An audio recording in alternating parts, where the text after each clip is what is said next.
বার্ধক্য সবারই আসে, তা মেশিন হোক কিংবা মানুষ। আপনার কম্পিউটারটি কি বার্ধক্যজনিত কারণে স্লো হয়ে যাচ্ছে?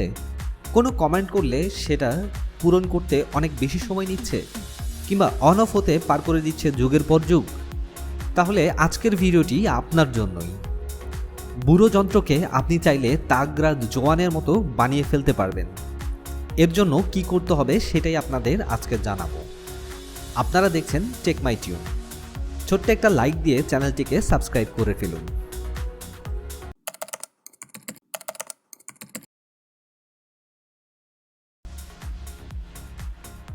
আপনার কম্পিউটার বা ল্যাপটপের স্টোরেজ কি HDD type, hard drive system?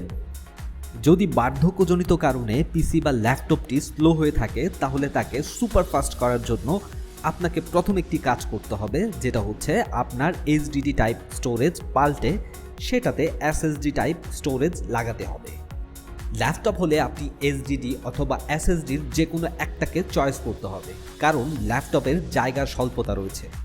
কিন্তু আপনি যদি ডেস্কটপ পিসি ব্যবহার করে থাকেন, সেক্ষেত্রে অবশ্যই আপনি এইচডিডির পাশাপাশি একটি এসএসডিও ইউজ করতে পারবেন।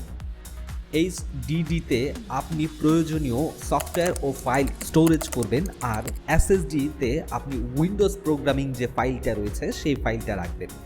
দেখবেন আগের থেকে 4 গুণ বেশি স্পিড আপনি পাচ্ছেন। আর পাশাপাশি যদি র্যাম বাড়ানো সম্ভব হয় তবে সেটাও করে নেবেন। এসএসডি লাগালেও আপনার কম্পিউটারটা অনেক ফাস্ট হবে, তবে তার সাথে এটাকে যদি আপনি স্থায়ী করতে চান কিংবা আরও বেটার পারফরমেন্স চান, তাহলে অবশ্যই আপনাকে র্যাম চেঞ্জ করতে হবে, র্যামটা বাড়াতে হবে। হার্ড ড্রাইভ ও এসএসডির ভেতরে তফাৎটুকু দেখলে আপনি হয়তো বুঝবেন কেন এসএসডি লাগালে পিসি সুপারফাস্ট হয়।